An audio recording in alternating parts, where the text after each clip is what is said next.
Early Christianity carried a mystery tradition inside it, a hidden stream running beneath the public faith, organized by degree of initiation, with teachings reserved for those who had proven themselves worthy to receive them. The outer church preached openly in basilicas and marketplaces. The inner tradition met in smaller circles and guarded its doctrines under the same discipline practiced at Eleusis. The sharpest expression of this inner tradition came from the Valentinian school. Valentinus studied in Alexandria and taught in Rome during the 2nd century. He came close to being elected bishop of the city. His followers saw themselves as Christians operating inside the church itself. They attended Orthodox services alongside every other worshiper in Rome. The difference emerged only for those admitted to the inner circle. A candidate entered a novitiate that lasted 5 years before the deeper mysteries could be spoken in their presence. The Gospel of Philip, the central text of this tradition, records what waited at the summit of that initiation. A sacrament seated above baptism and above the Eucharist, reserved for the final degree, the Bridal Chamber. Philip maps the architecture of the sacraments onto the geography of the Jerusalem temple. Ordinary worshippers entered the outer courts. Priests served inside the holy place. Only the high priest crossed the veil into the Holy of Holies, and only on one day of the year. Baptism is the holy building. Redemption is the Holy of the Holy. The Holy of the Holies is the Bridal Chamber. Baptism opens the door. Redemption carries the initiate deeper. Behind the final veil sits the Bridal Chamber, the innermost rite of the Christian mystery tradition. If you would like to support this channel so I can continue to make videos about the esoteric mysteries, consider subscribing to my Patreon or becoming a member here on YouTube for just $5 per month. Thank you so much to all my current members. Now let's begin.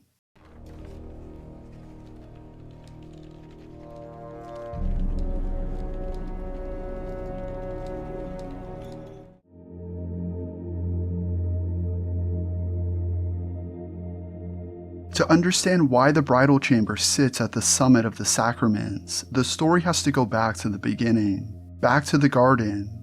Philip reads the opening of Genesis with an eye trained by the mysteries, and the reading produces something foreign to the sermons most people have heard on the subject. The fall in Philip has nothing to do with a piece of fruit. The catastrophic fall occurred earlier during the separation of Eve.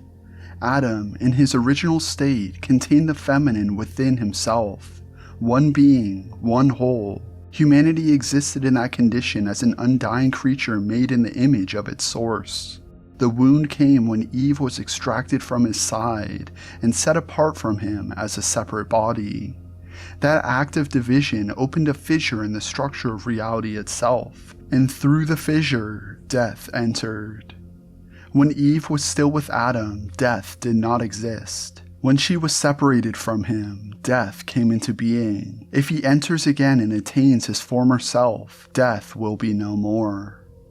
Death read through this lens functions as the physical signature of the metaphysical split. Every mortal body carries the evidence of that original fracture. Every grave marks the aftershock of a moment in Eden when one being became two and lost access to the eternal life it had possessed while whole.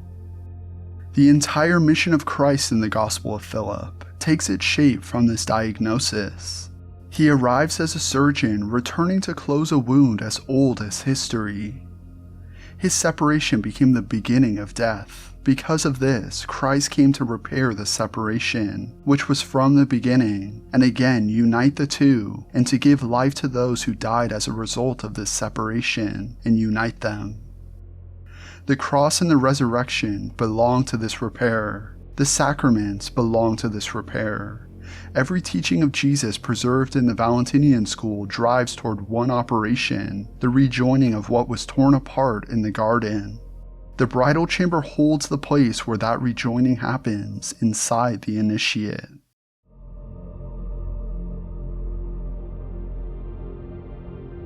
The repair Christ came to perform happens on two levels at once, one cosmic and one personal. The Gospel of Philip teaches that every soul walking the earth has a counterpart waiting in the pleroma, the divine fullness beyond the material world, an angelic partner of the opposite polarity. The Greeks called this pairing a syzygy, a yoked union. The earthly human and the heavenly angel form one original being that was split at the foundation of the cosmos, and the bridal chamber restores the yoke. A soul in that divided condition carries a specific vulnerability.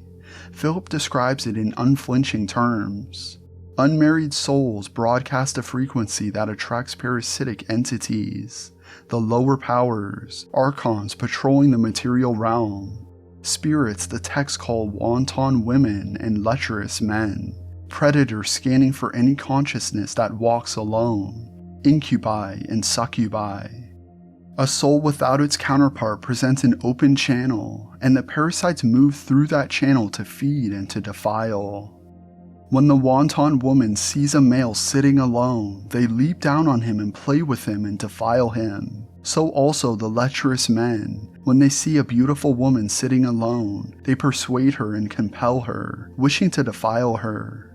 But if they see the man and his wife sitting beside one another, the female cannot come into the man, nor can the male come into the woman. So if the image and the angel are united with one another, neither can any venture go into the man or the woman.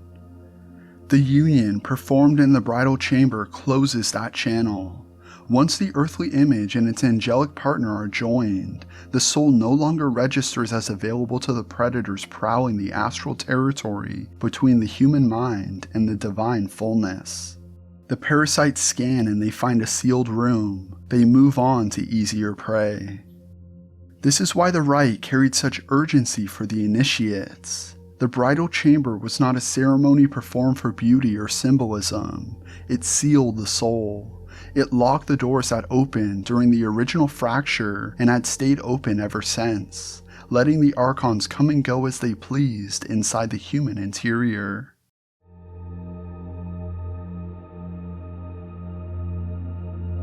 The Gospel of Philip describes how this union happens in the interior of the initiate, using two metaphors that need a bit of explaining as they may seem bizarre on a first read. The first metaphor is the kiss. Philip teaches that the perfected ones transmit spiritual life through the breath passed between mouths. Gnosis moves from one soul to another along that channel, and the receiving soul conceives.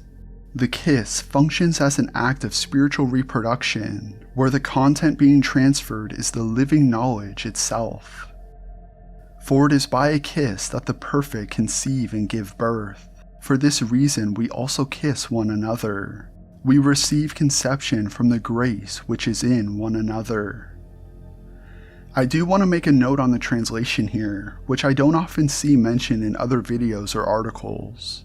The Greek word aspazomai, which appears in other Gnostic texts to describe the greeting between Jesus and Mary Magdalene, carries a broader range of meaning. It can mean to embrace or to greet with affection, and it covers a wide spectrum of intimate contact between members of a community. The kiss of conception in Philip points to something more specific, a deliberate transmission between a teacher who holds the light and a student prepared to receive it. The second metaphor comes from the dye works. Philip describes God as a master dyer and Christ as the dyer's son who inherited the trade. A garment dipped in ordinary dye eventually fades. The pigment lifts out in water and sunlight. The dyes used by God work differently. They bond with the fiber at a level that cannot be washed out, and the color becomes permanent because the dye itself is immortal. God is a dyer. As the good dyes, which are called true, dissolve with the things dyed in them, so it is with those whom God has dyed. Since his dyes are immortal, they become immortal by means of his colors. Now God dips what he dips in water.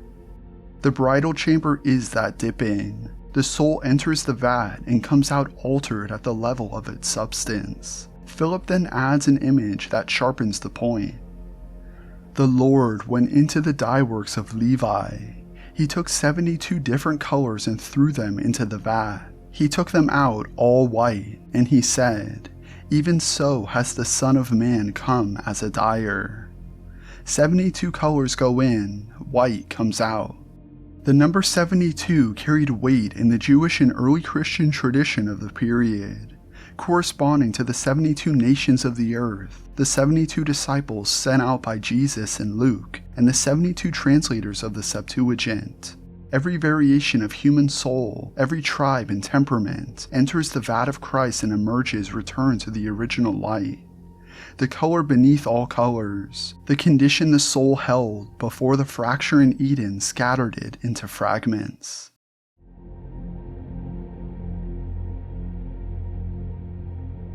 The earthly rite performed by the Valentinian initiate was an echo of something happening simultaneously in the heavens. Uses a precise term for this, the mirrored bridal chamber.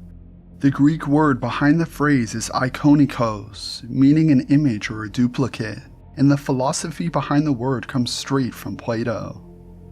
Plato taught that every object in the material world is a copy of a perfect form existing in a higher realm. A chair on earth participates in the eternal idea of a perfect form of a chair. Philip applies the same logic to sacrament. The ritual performed in the Valentinian community was the earthly duplicate of a union taking place in the pleroma between the angel and its counterpart. The two ceremonies ran in parallel, and the earthly version drew its power from its correspondence to the heavenly original. One receives them from the mirrored bridal chamber. This philosophical frame produced a radical practical consequence.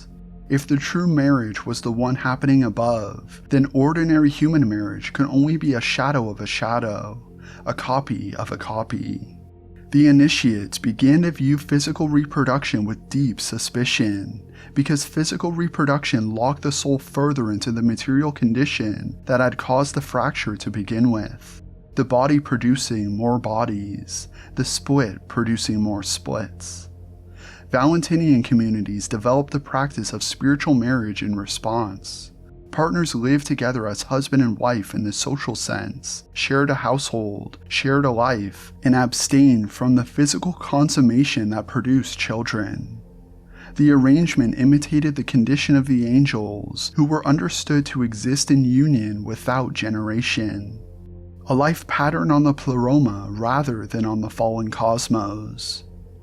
If there is a hidden quality to the marriage of defilement, how much more is the undefiled marriage a true mystery? It is not fleshly, but pure. It belongs not to desire, but to the will. The phrase marriage of defilement lands hard on modern ears, and it landed hard on ancient Roman ears as well. Roman society organized itself around the family line. Citizens were expected to produce legitimate heirs to carry property and name forward through the generations. A religious movement teaching that ordinary marriage was a defilement and that the highest calling involved celibate partnership amounted to a quiet revolt against the structure of the empire. Valentinian households opted out of the reproductive machinery that held the Roman world together and pointed their lives toward a wedding happening in a realm unseen by the uninitiated.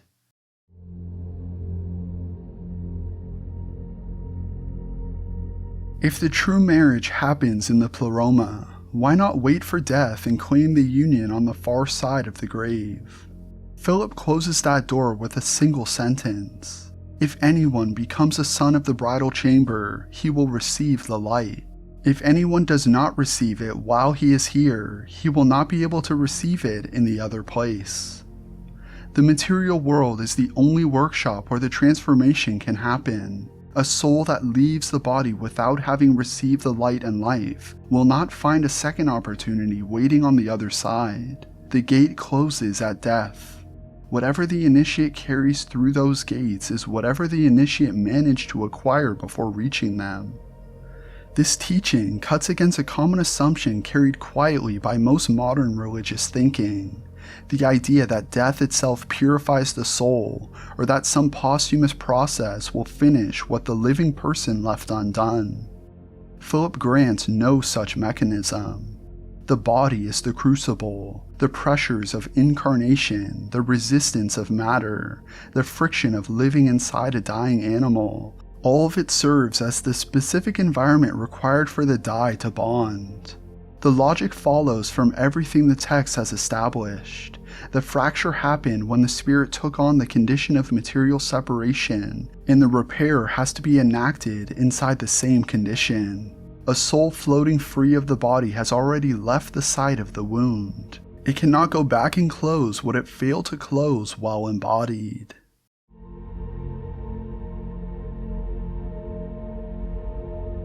Philip draws a map of the afterlife that sorts souls into tiers based on what they achieved during their time in the body.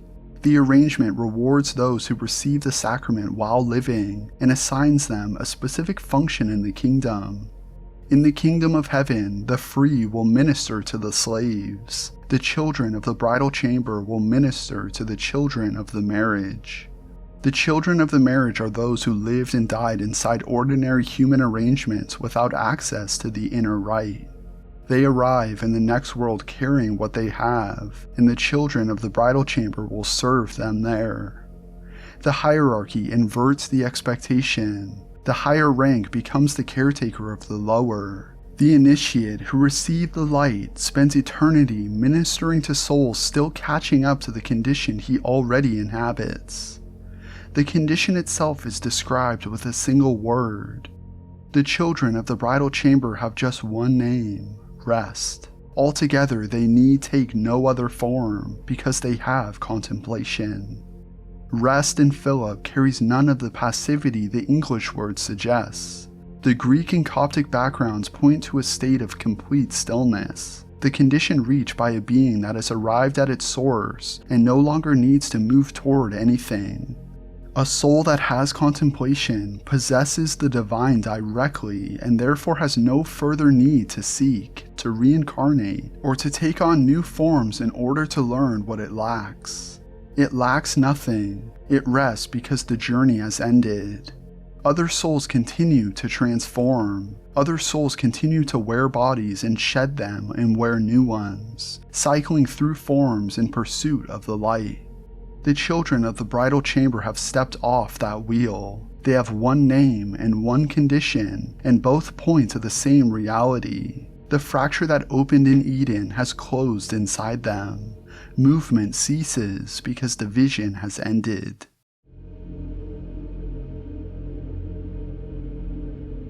The bridal chamber resolves into a single mystery performed on the substance of the initiate.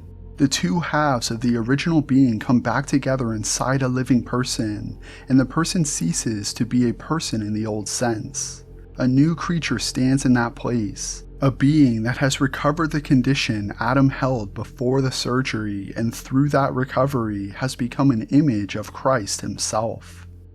This is the endgame of the Valentinian path. The initiate fuses with the divine spark that was buried in him at birth, and the fusion produces a Christ. The text is not metaphorical on this point. The one who receives the light becomes light. The transformation is ontological. It changes what the initiate is made of.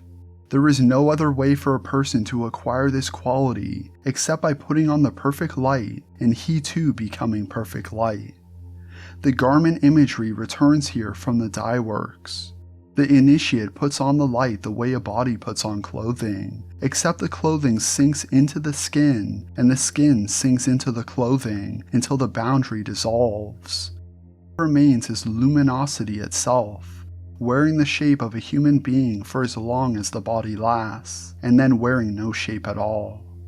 The Gospel of Philip closes with a line that describes what happens to such a being in the eyes of the lower powers. He who will receive that light will not be seen, nor can he be detained. The Archons cannot track what has become light. Their instruments were built to detect division, to feed on fracture, to hold souls in the territory of matter by the hooks of unresolved desire. A soul that has entered the bridal chamber and comes out unified and dyed carries nothing for the hooks to catch. It passes through the realms above the earth without triggering a single alarm. The parasites look for it and find a silence where it used to be. It moves through the gates that held every other soul in captivity, and it keeps moving, past the boundaries of the cosmos the Archons built, into the fullness it was torn from in the beginning. If you enjoyed this video, be sure to check out my deep dive on the hypostasis of the Archons, one of the central Gnostic texts. Thank you again to all the channel members and patrons for your support. Any support goes a long way for a smaller channel like this one, so consider becoming a member yourself if you can afford it and would like to. And remember to like, subscribe, hit the notification bell, and leave a comment about your thoughts. Thanks again, until next time.